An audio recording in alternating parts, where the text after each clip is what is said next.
One. Hey, everybody, it's Mark Pattison. I'm back again with another great episode of Finding Your Summit, all about people overcoming adversity and finding their way. Before I get to my spectacular guest this week, I want to once again draw attention to my website, www.markpattisonnfl. And again, I continue to promote the NFL film doc of my epic journey up Mount Everest, searching for the summit. It can be found now on NFL 360. It was on YouTube, but the NFL switched it. So that's where it's at this point. I also continue to raise money for my daughter, Amelia's Everest, through Higher Ground. It continues to be really amazing to see what we're doing to help others, and especially help my daughter, Amelia, overcome what she has, epilepsy, by empowerment. I continue to public speak out there. So if anybody needs somebody to come and jack up your audience, let me know. I'm always available. And finally, I've got over 230 podcasts just like this. I'd always appreciate the rating and review. The love elevates the popularity of the show. It's not about me. It's about inspiring others, like I continue to be on my own. So on that note, let's jump into the pod. Today, I've got a very special guest. His name is Apolo Ohno. Apolo, how you doing? I'm doing great, Mark. Thanks for having me on. So, I was going through, and you've got a spectacular resume, and you've got a huge diversity in terms of a lot of things that you've done. And like one of the things I was coming to you, I mean, there's a lot of unique things about you, but your name, and I was going through a lot of different podcasts, past recordings that you've had. I've never heard anybody ask you, like, where did you get this name? It's a cool name. It's a unique name. And I think it's a name that really stands out. It's not like, Michael Smith or something. Not that there's anything wrong with that, but having a name like Apolo Ohno and all your success really, I think, help capture a lot of people's minds in terms of who you are. Well, my dad gave me the name, my dad being a Japanese immigrant who came to this country without speaking a word of English, and had me at a time where he probably didn't know really how to raise a kid, as I'm sure a lot of parents kind of get thrown in that situation. And when he was choosing my name, he said that he wanted to choose something that was very unique and different. And so he opened up this name book, and he's like peeling through what he thought would be something special. And he used this kind of Greek in its historical context, the two AP and LO, and he used O to connect them. And that is my first name, Apollo. And so most people misspell my name because they always use two L's, because that's what autocorrect does. They think of the Greek god, or the Apollo, spaceship, moon-based missions that were associated with the name, but mine's just with one L, and it means to lead away from. That's the meaning of away from a large pack. So it was quite fitting. I don't know if my dad ever thought that I was going to be a short track speed skater. I don't think anyone did, but it was really fitting, man. So, my dad was a visionary, I would say, in a number of different ways. Yeah. And even to this day has always had extremely high aspirations for me and things that he wanted me to live up to. So yeah. And I should have asked you this before we went on, because I think this is a lot of part of your story. Your dad seems like just a remarkable person, and you've, certainly have taken the baton and taken it in a lot of different directions you're doing today. But you did grow up with a single parent, your dad raising you. And what was the circumstance that led to him having custody or taking control and really shaping your future? I mean, he did a remarkable thing. I assume he was working, it sounds like he's very driven as well. And, through that period of time, I'm a parent of two daughters, and I can't imagine, while I was working full time, also trying to raise two daughters and make that work. And I'm sure you were out there with a ton of energy. Sounds like you did. What was the circumstance around where he found himself as a single parent to raise you? Well, I think in my dad's situation, I don't know if it was something that he found himself into. I think it was something that he said that he wanted to take kind of the bull by its horns. So he thought that he was in the best possible position to raise me. He thought that he would be able to kind of nurture and provide for me, even though he didn't have any experience, right? He didn't know what it was going to be like. He knew this was going to be very challenging and tough. And he just felt that at his present time in his life, it was under my best interest that he would kind of spend most of the time. And I think he was right. Definitely was not easy. I can tell you that. I mean, my dad spent most of the waking hours at work. And then on the weekends, he tried to spend as much time as he possibly could with me. And that was typically driving to some like nature-esque place to either have some kind of like lifelong teaching or, some kind of storytelling in some capacity. But my dad, I think, knew very early the way and the direction in which he wanted to raise me. And that was pretty deliberate in his approach. And that kind of, I always say, his background being born in Japan and then coming to this country, then mixing the kind of Americana culture mixed with, his like conditioning of being Japanese was this really unique component at times where it was this like consistency of trying to always reach for something that is bigger and better, but also kind of this relentless pursuit of excellence to try to reach perfection, knowing that it's seemingly unattainable, but doing whatever it can, doing whatever he could to provide that atmosphere. And it was also interesting because I'm not sure the reason why, but I think my dad always felt that I was at some sort of a disadvantage as opposed to maybe other kids that I was competing with or that I was in school with. And so he communicated that to me, and he always would tell me, like, you have to do more. You're going to have to do things a little bit longer. It's going to take a little bit more effort, focus, and drive associated. And that's fine. That's okay. But the one thing that I think was different with my father is that there was like kind of this always this like limitless expectation that he had. And he also thought that I had limitless potential. So when you kind of mirror those two and you communicate those things to a child at a really young age, over time, at least I like to believe that, like, I think I started to believe them in some capacity. And that was reflected, I think, in my athletic prowess.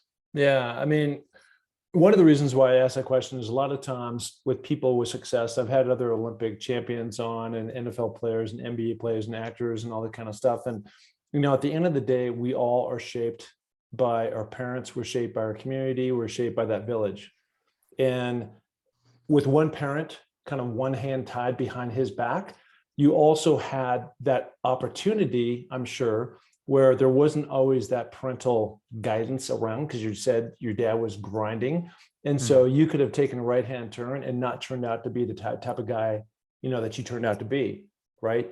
And so it's just interesting the way that we are driven and the guidance that your dad had and the foresight of really trying to challenge you on trying to become the best version of yourself as a little kid.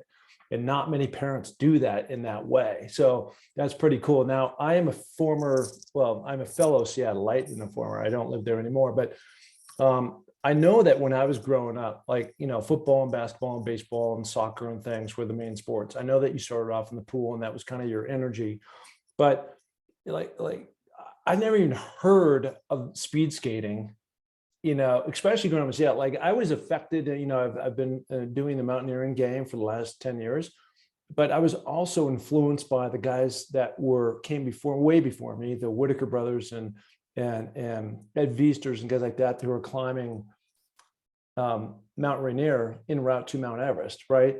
And like I'm trying to think about the mentors and the guys, like there's the Huskies for me and the Seahawks and all this stuff that I was looking out of these guys, like these guys are rock stars, Steve Largent, all these guys. I want to be like one of those guys. And like, how would you ever get inspired by speed skating in terms of the early days from Seattle when that wasn't really a sport up there? I don't think. It wasn't a sport, and there was no real kind of localized place to train and compete. I just thought it was the coolest sport I've ever seen in my life. So, like many kids, I grew up playing traditional American stick and ball sports. That's what I wanted to do. Wanted to be a football player. Wanted to be a boxer. My dad said no to both. I saw this crazy sport of short track speed skating on television, immediately kind of fell in love with it. And the idea of like racing around this like ice hockey rink going at like unforeseen speeds to pass other skaters seemed really cool. But it wasn't until my dad took me to Vancouver, BC, in which I watched a few of the local short track speed skaters compete. So the Canadians were skating in these localized competitions. And when you're a kid, when you're like 12 years old and you see a sport like short track and these athletes that are leaning over at these angles, it actually doesn't, I mean, even today it doesn't look real, but my brain can obviously assimilate the information to understand why it's actually happening. When I was that young, it looked like they were flying. And so as a kid, like the only thing as a kid I ever want to do was like learn how to fly, right? Like basically fly through the air. So it was like a superhero dream and like fantastical in nature. And that was when I really fell in love with the sport. When I saw these guys doing these like crazy passes, and their legs were just like so muscular and so big, and they just looked, I don't know, they didn't look real to me. And that's how I basically wanted to replicate whatever they were doing in those corners that made them hook around at these crazy angles. It just looked so fun and so cool. I mean, I can still, just talking you through, I can still remember this in my head about what the first images of that looked like. And then me kind of peering against the glass as a young kid, like looking in and thinking like, wow, like I want to do that. And then trying to replay that in my head when I was on my own on these like weird off ice hours at like midnight in like the middle of Tacoma, Washington, at like a beat up old hockey rink that like no one wanted this ice time on a Friday night, right? And I'm skating there with like a couple of my friends trying to replicate what we saw in Vancouver, and we've like taped together these mattresses all on the outside wall to protect us if we ever fell. Right. Obviously, we didn't have all the mattresses, but anyway, that was the entrance into the space. So if I remember right, again, this is me as a younger kid watching TV. I can't even remember. I can't even frame this up. I remember your skating. I've seen you skate several times, but I go back to like Dan Jensen, right? And so I'm thinking about. I think he was out of Wisconsin, and what I remember from him in particular is just he had these massive trunk legs, right? That really, obviously, you need to have the power to crank out. What is the prototypical, like when you diagram it up? Like what, and I'm saying, I'm asking this question because I don't know. If you want to ask me about what a football player looks like, I can go by position and tell you exactly. I look like a quarterback or a wide receiver. I'm that height and that frame. I'm not a lineman. I'm not an NBA center. But what kind of frame are we talking about? Which is, maybe it's you, maybe it's not you. But like if it's the perfect prototype, what does that look like? So for short track, it's different than long track. Long track, they're much taller. But for short track, I would say the perfect prototype is somewhere in the 5'9" to 5'11" range. Strength to weight ratio obscene, off the charts, meaning I would want that sub 150 in terms of body weight. But I want them to be extremely powerful. So, if you were going to use like, I don't know, a back squat analogy, or like a leg press analogy, like at least leg pressing 1,500 pounds to 1,700 pounds, somewhere in that range. Extremely small, like no muscularity from the waist up. And I'm talking about looking more like Tour de France rider physique. And then from the waist down, from the belly button down, just being incredibly powerful, but very sport specific. And so there's a couple of like technical aspects as well. Like you want the hips to be actually rotated forward a bit versus like football, everything is like chest up. And because you want to be able to manage that load of basically hitting another human, right? Like over and over again. In speed skating, you don't want to be like this. You actually want your hips to be tucked under. Right. Which is like, if you're in a back squat and your back is fully supported by the body weight, that's how your spine is basically protecting against injury. In speed skating, you want the complete opposite, where your back is rounded over, your hips are tucked under, and it's this weird, obscure body position that is very unnatural to most people, especially if you come from like a weightlifting background, which many of us did, right? And that was the biggest hurdle and challenge in American short track speed skating, was that we trained on the sports science component of utilizing strength to weight ratio in the weight room, but that did not always translate to the power being generated in the ice because it was such a technical sport. So someone like who, this was pre-Russian being very strong in the sports in short track, but like in 98 till 2010, the Russian team was physiologically probably one of the most fit and powerful out of all the countries in the world, but they couldn't put it together technically. So they'd waste 50% of that efficiency that would go right out the window when they jump on the ice. So it'd be like, if you are someone, as a lineman, one guy is in mud and the other guy is in dry with like fresh cleats. Yeah. And like the power is so much different, even though they're both the same strength, right? One is just kind of slipping away and the other is just like plowing through. That's the same similar analogy to what happens on the ice with some of these athletes. Yeah, no, I get it. Okay, so help me understand this. So you're a kid, you grew up just south of Seattle, Washington, where I grew up. Mm-hmm. And so now you've got this fascination, you're starting to visualize it, you're starting to see yourself flying. Now you go up to Vancouver, BC, you see some guys that are out there, and now you go back down to your track in Tacoma. and you set up some mattresses or something around some old rink, and you're pretending you're one of those guys. Like, but at some point in time, like with me, like little league, I started off in '89, so those are 8 and 9 year olds, and before that it was like 7. I was out there throwing the football and all that kind of stuff. And so there was a path and there was a playground and all the kids were doing the same thing. Like, how did you put yourself in a position growing up in Seattle where there's no track, right? And then you got to go find a coach, and I'm sure there's no coach. I mean, how did that, I'm trying to like, how did that all, the trajectory like in terms of your path? Because I know you started doing well early, but I mean, you have to practice, you have to do all those things, you have to learn the game, right? And where did that happen? So that happened mostly by learning and mimicking and replicating what I saw when my father would drive me from Seattle across the border to Vancouver. So whenever we were there, we would spend the weekend there. From Friday until Monday morning very early, we would drive back, or Sunday night very late after the competition was over, after practices were over. And that's where I would learn as much as possible. And the other elements, I mean, Mark, was just simply like my dad was obsessive, right? Like he was someone who believed that the more repetition that I could put in, the more likely that would become muscle memory. And the more muscle memory would become more ingrained into the technical feasibility into my body and my mind. And so a lot of this was spent like just honestly just experimenting on the ice in Tacoma, Washington, in these like localized hockey rinks, and just practicing what we saw. And then I would continuously go and sign up for all of these races in North America, where I would go and race against real athletes who were training with real teams and clubs. Well, we didn't have that. We didn't have that in Seattle. Yeah. And also there was like, I had like a real chip on my shoulder, right? Like I would show up to these competitions, Mark. I didn't have the right equipment. I didn't have a proper racing suit. So like instead, a racing suit's like a one-piece racing suit that's very aerodynamic. It's fit to the athlete to eliminate drag. To speed skaters, it looks pretty natural and cool. Well, I didn't have that. I didn't know what the hell I was doing. So my dad, what did we do? Well, we went to Big Five and we bought like a black, like long sleeve, like small, extra small that I would wear. And then I would just wear like a bottoms that would go underneath, like if you were going to go skiing, like, like underpants. Yeah. And these kids, obviously, kids are rough, and they would always say stuff like, "Oh, who's this clown?" And I didn't have enough. I didn't have a lot of money, right? So my father would make me wear my swimming jacket in the heat box. So you can imagine, right? This like weird looking kid who's like not from this area. I'm the only American in these competitions. I'm not wearing the same thing. I'm an outsider in every essence, and I'm foreign, right? And I'm wearing this like bright red and blue swim jacket, like those like parkas that you see that they wear in the warm-up area.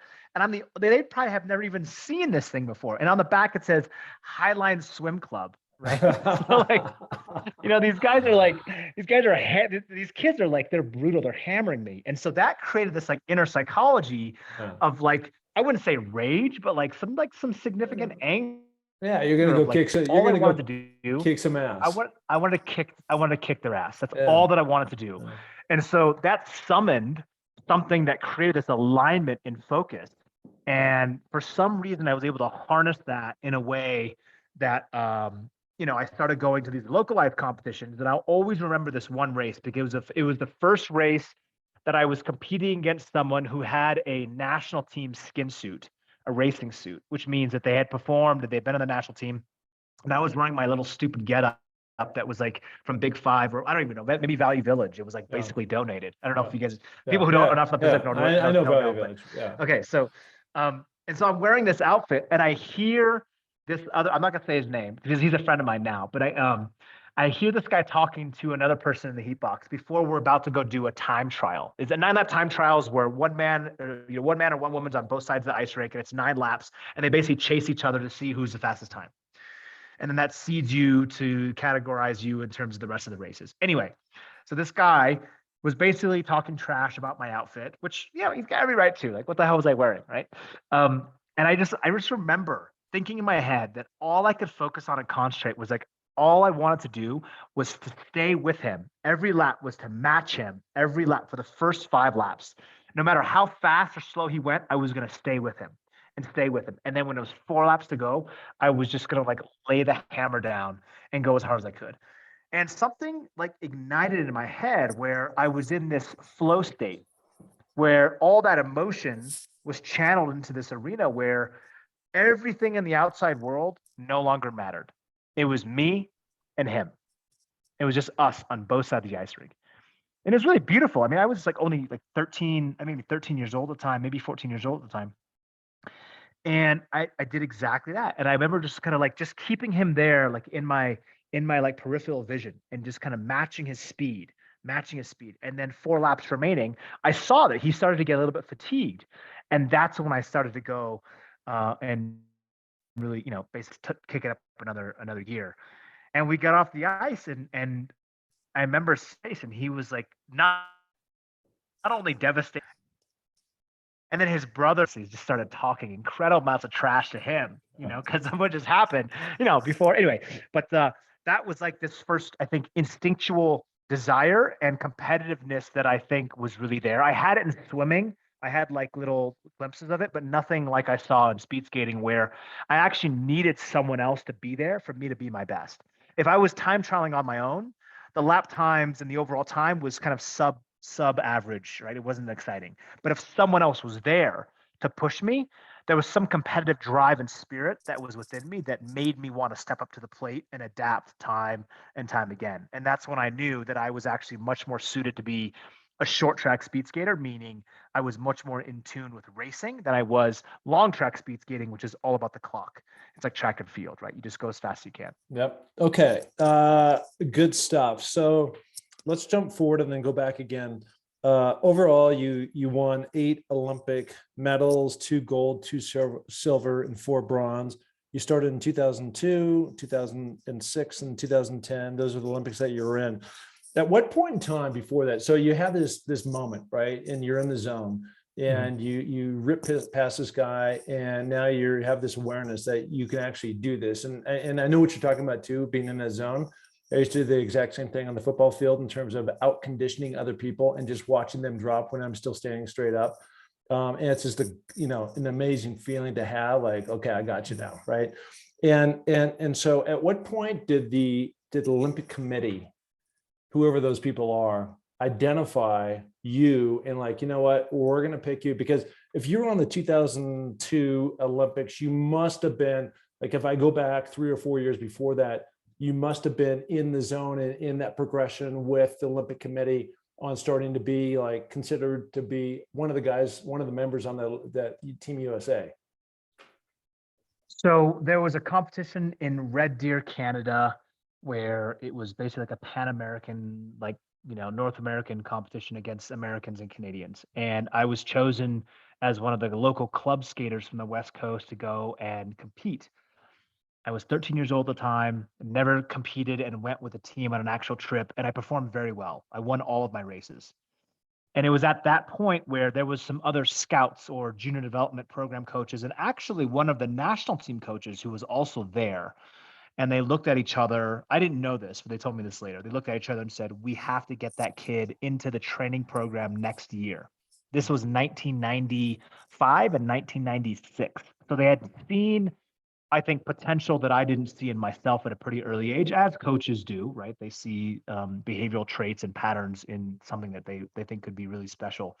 And they approached my father and said, Mr. Ohno, we'd love for your son to come be a part of the junior development program in upstate New York and Lake Placid, the host of the 1980 Olympic Games. Yeah. And your son is supposed to be 15 years old. That's the cutoff, but we're going to try to see if we can pull some strings to get him in early because we think your son could make the 1998 Olympic team, which is only a year and a half or 2 years away. Yeah. And so my father had brought me in and told me about this incredible opportunity to go and to be a part of this incredible training program. And now, again, like, I'm 14 years old, Mark.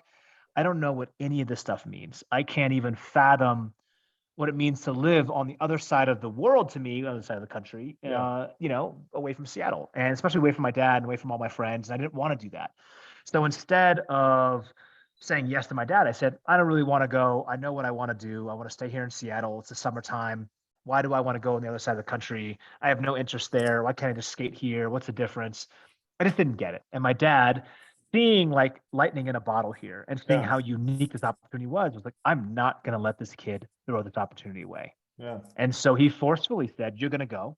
I don't care if you want to go or not. You are going to take advantage of this opportunity, and you don't know what is good for you right now. I'm your father, and that whole spiel. Yeah. And he takes me to SeaTac Airport. My dad drops me off. I wave goodbye, and he drives off, and I walk in and I walk right back out. I go to the payphone. I call my friend. And I say, hey, I'm supposed to go to New York today, but I'm not going to go. Can you come pick me up? And then for the next like 9 days, I spent bouncing around from house to house, all while my father believes that I'm still in New York, but I'm so pissed I don't call him Yeah. from the program. Obviously, there's like some red flags there that he's like, what's going on? Why is my son not calling me? I haven't heard from him in days. The coach who invited me calls my father and says, Mr. Ohno, curious if you still had planned to send your son out here. Obviously, we saw that your son never got on the plane. He's like, what are you talking about? Long story short, my father figures out whose house I was at. We have a very in-depth conversation. Again, he's like hammering me around this incredible opportunity that was being lost, that I just couldn't see it. I just couldn't see it. It was right in front of my own eyes, but my dad saw it. Mm-hmm. So again, like pure love out of my father to take the bull by the horns and say, you're not going to throw this away. So packs my bags, gets on the plane with me, arrives in Albany, New York, makes the 2.5-hour drive to Lake Placid, drops me off, shakes their hand, says good luck, and gets back on the plane to go back to Seattle. And it was in that environment, Mark, that I really saw the power of mentorship and the power of coaching. And that really stuck with me today because, I was a rambunctious kid with tons of talent and a unique feel, like a feel for the ice that was less about the physiology and more just this innate awareness that I had on the ice. I could almost dance on my skates without, it didn't even look like I had skates on. And the coaches saw that. I didn't necessarily believe or know that I had that, nor did I understand what it would mean to make the Olympic team. And so from me being there, this coach, Patrick Wetland, saw the best way to coach me was to push me and to show me what was possible. And then also psychologically, there was a whole bunch of things that were kind of coming into that realm. And so what was really cool was that 8 months later, I competed in the national team trials, which would go to the world championships. And I ended up winning that competition at the age of 14. And so the implications of this were like not seen before, right? 14-year-old kids still have braces, beating guys that were 37 years old that had made 2 Olympic teams in the past. And no one had seen me 2 years ago. Like I came out of nowhere. And so there was this belief that like, wow, like the next American short track speed skater is going to put speed skating on the map for the United States. Like we hadn't had a strong team in decades. We hadn't had a dominant skater in decades. We'd always been kind of at the back of the pack, so to speak. And so, a lot of hype around this. And so I went to that, along that path. I came back home. Instead of training, which this was the 96, 97 season. Now I'm going from 97 to 98 season after having won the trials, being technically the captain of this team, to then coming back home and having this deep conversation with myself around like, what do I do now? This is the off season. Do I just like kick back and relax? That's what it sounds like the off season to me. All while all the pros are at home, like getting in the most incredible physiological shape of their lives and preparing for the season to come. This was like the off season was really where you made yourself. This was like where you did the volume of training, the blood, sweat, and tears was really at the highest level. And I was eating like Taco Bell and like hanging out. Like I had no idea. I was clueless. And then I showed up to the training program with a pretty bad attitude, and an attitude of one of which just going through the motions and not doing the work. And that reflected in a kind of a very volatile relationship with the new national team coach. I had moved to Colorado Springs to train with the national team at the age of 15. And a very kind of self-destructive and defiant against authority mentality, where even though they wanted something good for me, I almost defied that in a way just because. And I think a lot of it was it was a personality conflict with the coach that I wasn't willing to bow. And the coach was like, look, I'm the coach. Like you have to show some signs of respect. And I just didn't want to do that. I was out of control. And then, I showed up the 98 Olympic trials and I got dead last. And this was the biggest turning point, I think, in my life, but also in my speed skating career, because Mm. upon finishing dead last, right? So like 9 months prior, I was number one in the US.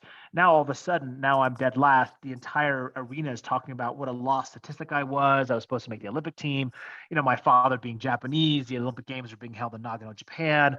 My grandparents were supposed to be there. They already bought tickets. My dad had bought tickets. Like, this was like devastating to him, right? He had left Japan to come to the US, and now he's coming back to Japan. It was like this like incredible homecoming story for him and my father, and it didn't fit the mold. And so he took me to this remote cabin in this area called Copalis Beach. I don't know if you've ever been there, Mark, but it's an area near Mo Clips, which is like near Grays Harbor. So like Okay. as you Yeah. go Yeah. Yeah. all the way on the coast, Sure. and you drive north a little bit. Really rugged, really beautiful. And there was this old cabin. They've since renovated this cabin, but the cabin was called the Iron Springs Resort. Okay. And the Iron Springs Resort at the time, and I've all love for the family that had this resort before, but to Right. be completely frank, like this thing was like, it was beaten down. It was on Yeah. its last leg. But that's where we would go, right? For like family vacations. My father and I would like drive there because it was so cheap to stay in these cabins back then. And we would stay there for like 3 or 4 days. And my dad would like take me and like we would go hike. And it was like, it was amazing. And he drops me off at this cabin and says, "You're going to stay here until you figure out what it is that you want to do with your life, whether it's speed skating, whether it's academics. I know one thing is for certain: you are not going to throw away your life and go through the motions. You are not going to throw away this gift that you've been Hmm. given." And so that was pretty eye-opening for me as a 15-year-old being dropped off there. It's raining. It's in middle of December. There's no other humans around. It's just the woman who works at the front desk, and it's me and my clothes.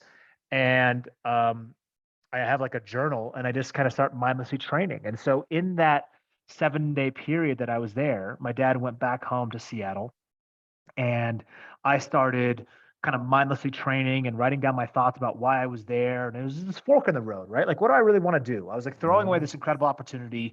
In the back of my head, I always felt like I could have made that Olympic team, but I didn't because I threw it away, no one else. And even if I did make the team, I threw away the opportunity to be my best. And that was pretty hurtful. And so that insecurity was embedded pretty deeply into my psyche at that age. And also like this like feeling of disappointment, right? Where this like fear of failure was always very resonant, but also this understanding that like because I didn't give 100% of myself, there was some like performance that was still there that was left, that if I did it again, maybe I could make it again, right? So I left the door open a little bit. So I basically called my father after like 7 days of being there, and I tell him I made a decision that I wanted to continue on this path again. And then like 4 months later, after the Olympic Games had competed, the team had come back from Japan. We had competed in the World Team Trials, and I finished sixth place, which was the double alternate for the team, which means that I would not be skating in any individual races, but I would be there to participate. And the whole time I went there, Mark, I just wrote down a whole bunch of notes about what I would do when I went home. I wouldn't call my old friends, I would stay focused on the tasks at hand, and I would try to actually be my best at the sport. And that's where the obsessiveness came in that I think I probably inherited from my father around work ethic. And I spent the whole summer I literally didn't hang out with any of my friends. I didn't hang out with any kids for 5 months. All I did was train every single day, twice a day, sometimes 3 times a day, and go to school. That's all I did. I had no life. I was at the age of 15. And then, when I showed up back into the national team training program, I was in phenomenal shape. I was dominant again, and that was a turning point for my career. That was the light switch.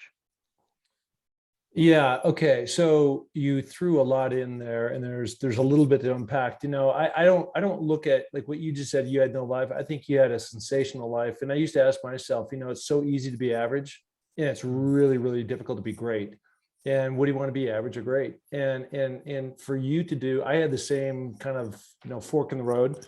My freshman year of college, things had always gone kind of my way, and then I've told this story many times, so I won't repeat it. But the bottom line is that it was just like you're going to take door A or door B, and it was a big, big, big moment, and there was no certainty, just like with you, that if I did A, B, and C, that anything great was ever going to happen. That I'd play in the NFL, that I'd play at the University of Washington, for you going on to the Olympics and making the team. Mhm.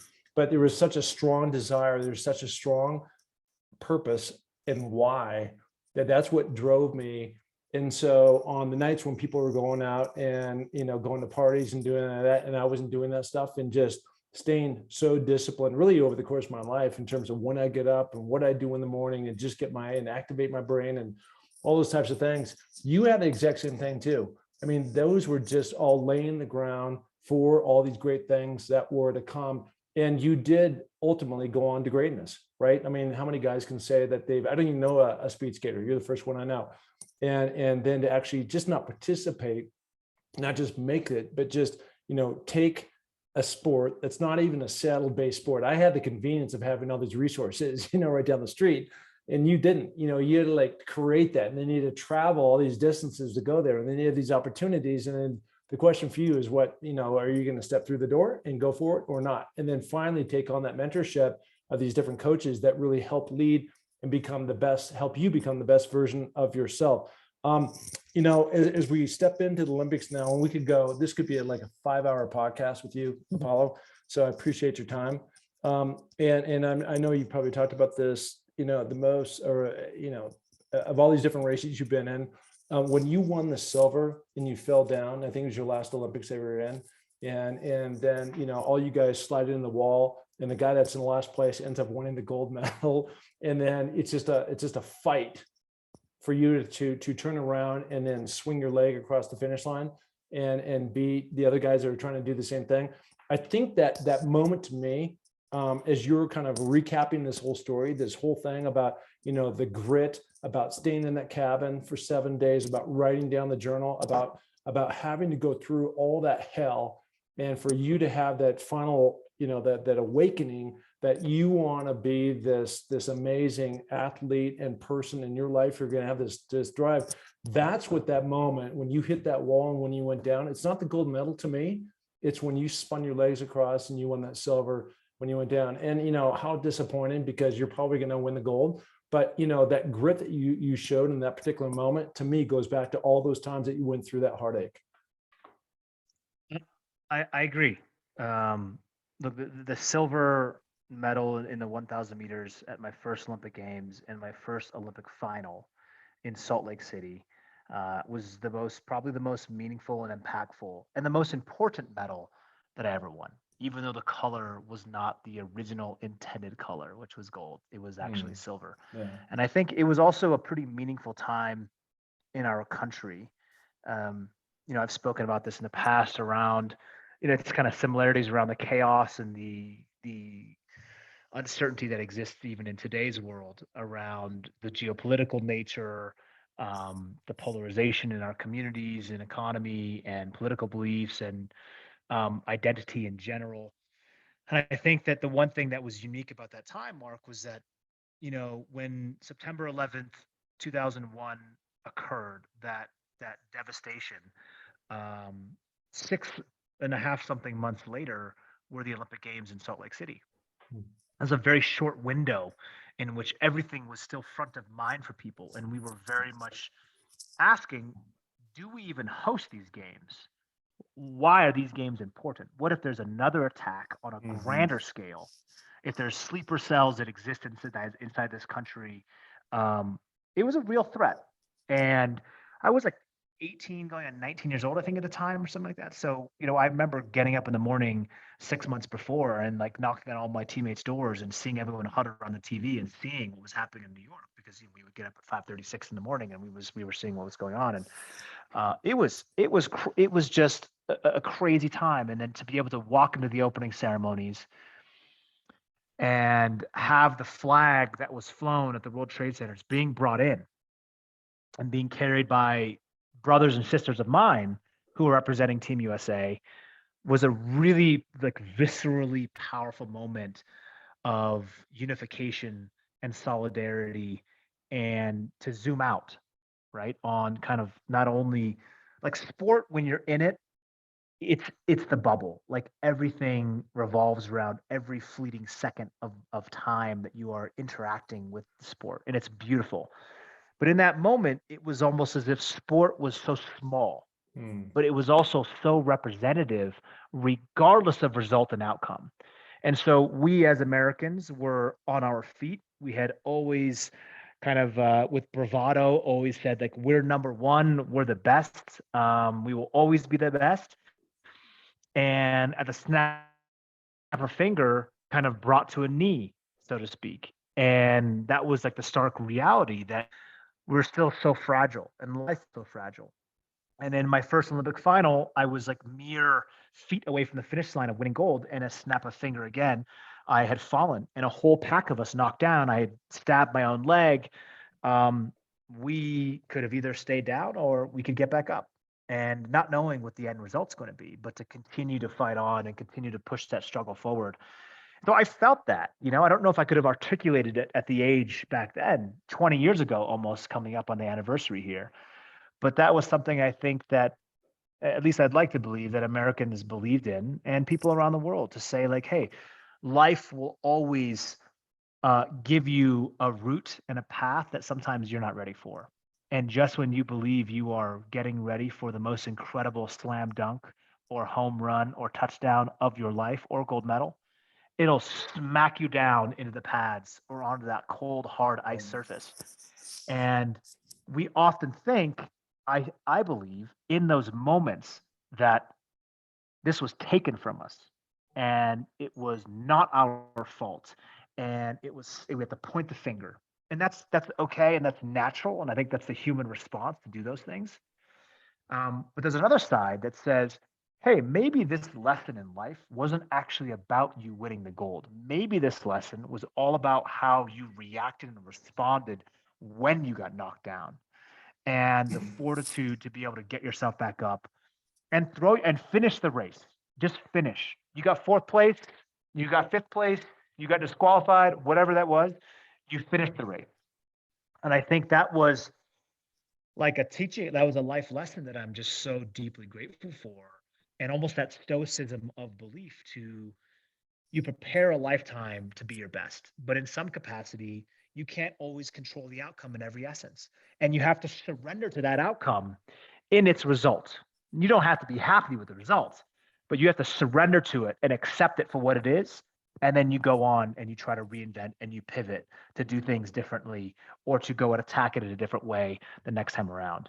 And that's what that taught me, is that kind of grit that exists inside, I think, all human beings. Sometimes some of us don't even know the light switch is there, and we're not placed in the situations until we're facing like severe financial loss, or we lose a loved one, or whatever the harsh of realities that life gives us.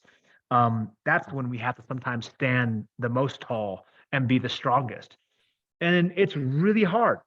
It's really hard, especially with all the types of information out there that exist. And, I've said this many times in the past, look, the mind is the world's most powerful tool and asset that we have, or it can be the world's smallest and most powerful prison. And how we live in between our own two ears is up to us.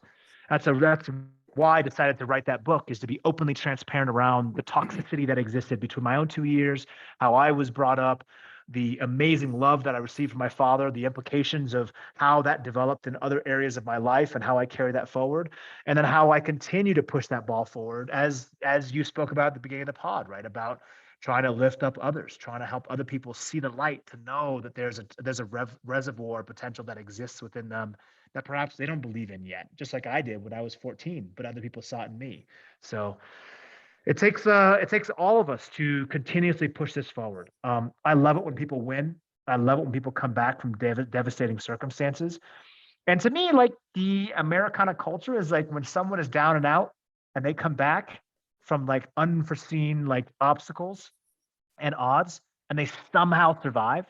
Like, I don't know, that to me is like still so. That's what motivates me on a daily basis. So the name of this podcast is Finding Your Summit, and what you just described really is peaks and valleys, right? Mm-hmm. And I am older than you, and the one thing I've learned in my old age here is as I look back, there's no question that the adversities that I've had, and there's been a lot, have all served me well into the future. But like you said, it's your mindset. It's what you want to do with that information, right? Do you want to take that negative thing that came at you and use that to sink you? Or do you want to take that and say, you know what, it sucked, but I'm going to use that and I'm going to go forward? You just can't stop moving, man. That's the one thing I've learned over time is keep pushing, keep pushing, keep pushing. There's going to be setbacks. That's life. But if you keep going, ultimately you'll come out on top. That's just, I've learned that, and there's been so many life lessons. You also use the word pivot. You've had a number of different pivots since, so let's talk about really life after football. You've written a couple books. You're on Dancing with Stars. You actually won. That's incredible. But today you're out. I know you're doing a lot of public speaking, and tell me if this is the most current book, or maybe it was the first one you did, Zero Regrets. But the whole idea about helping others become the best version of themselves, and hear from a guy and all these struggles that you were just talking about, of where your dad was forcing you to do something that maybe you really didn't want to do, but you later in life you turn that around and use that as fuel, and that helped you go to three Olympic games, win a whole bunch of medals, and do all these great things. Is that where you're finding your joy? Because a lot of times for a lot of people, and I'm one of them, like when I went off that NFL clip at 30, I was just like, okay, what next, right? I didn't have the tools ready to go, and it took me a couple of years before I got things rolling. But it was a hard transition until I got my focus and my drive and my purpose, under my feet again, and then I took off. But for you, have you had that same thing, or was it like a natural handoff when you decided to hang up the skates? It may have looked like a natural handoff, but in chapter 1 of my book is called The Great Divorce. And it starts with a quote from Viktor Frankl: when we are no longer able to change the situation, we are challenged to change ourselves. So it talks about this like reinvention / transition process from identity 1, which was Apolo Ohno, Olympic athlete, Olympic champion, into like, who actually am I beyond sport? If I no longer have skates with me, what am I interested in? What am I good at? What skill sets have I developed? What business acumen do I have? What opportunities exist? Am I at an advantage? Am I at a disadvantage? I'm still just as competitive, but I don't have the foundational frameworks that other people have. So I felt immediately both discouraged and lost. And the one thing that was very unique, I think, that I did that I'm very lucky for was I said yes to everything, Mark, because I knew that I didn't have enough experiences.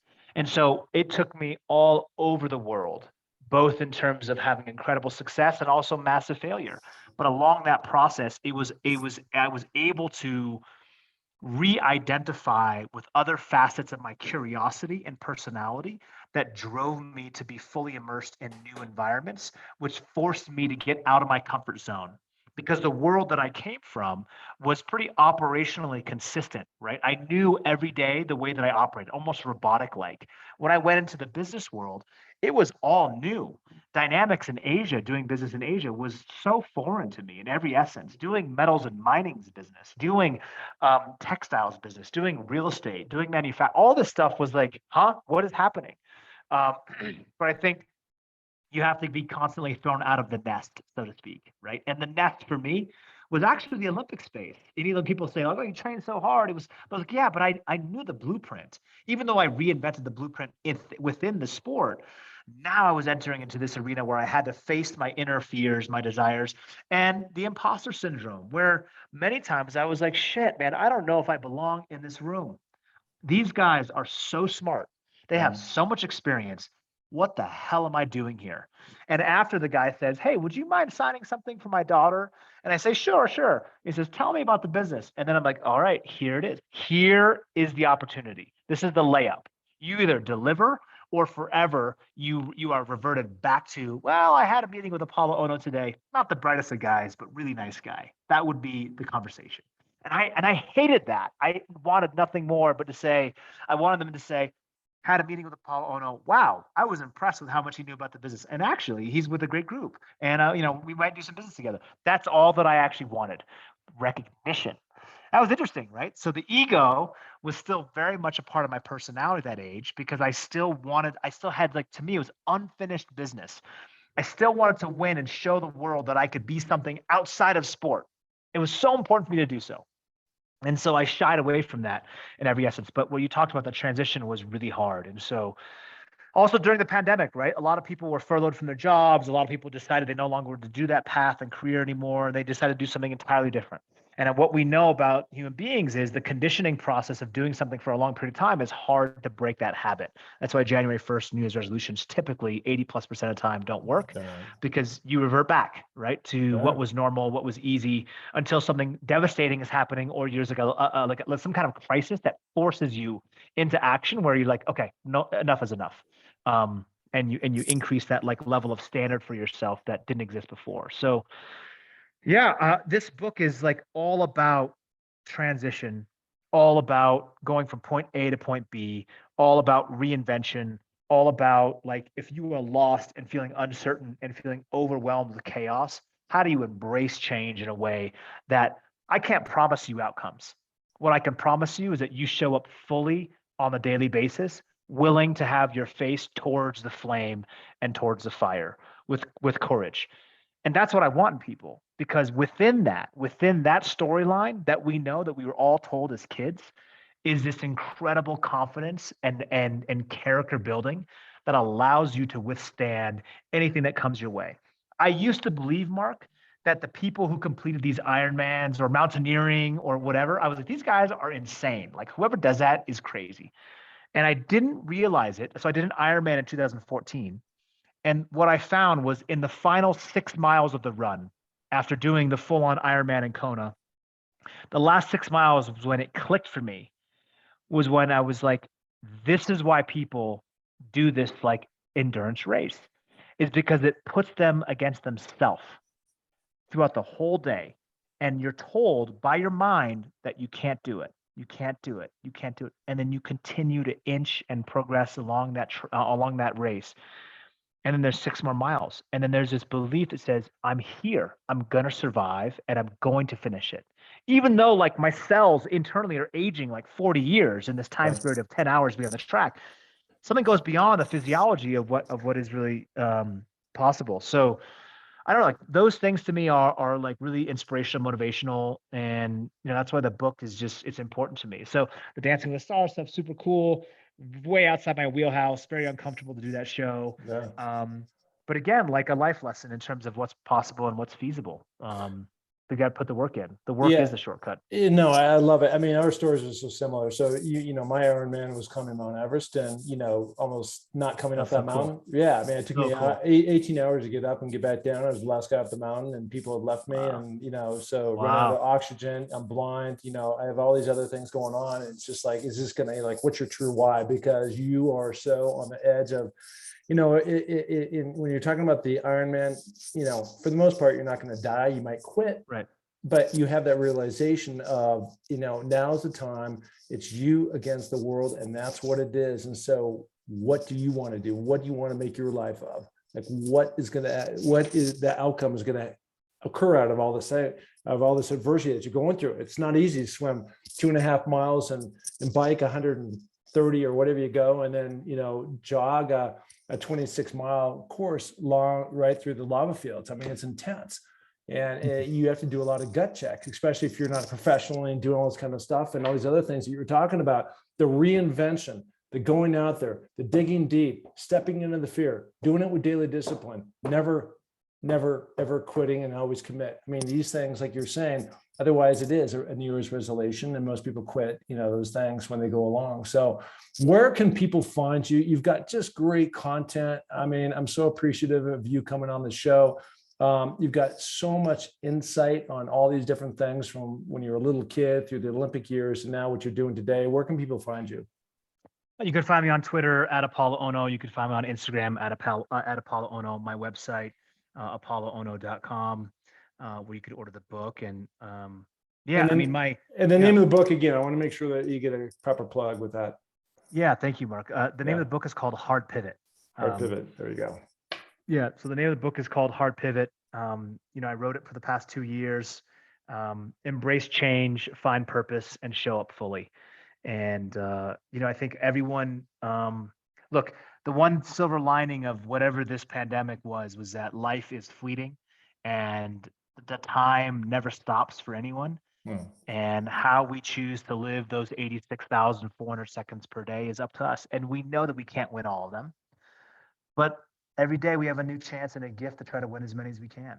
So whatever career path that you're in tech, you're in finance, you're in your business, it doesn't matter, right? Like, how do we just live our best lives? Because I think we are destined to grow and progress. And so we have to keep burning hot. This is really weird for me to say because I don't feel it in any kind of way, but I just turned 60, right? I flew Awesome. down to Ecuador, climbed Coat Epoxy, dropped down, did 60 push-ups. But, I really believe this, that, the game is just beginning for me, right?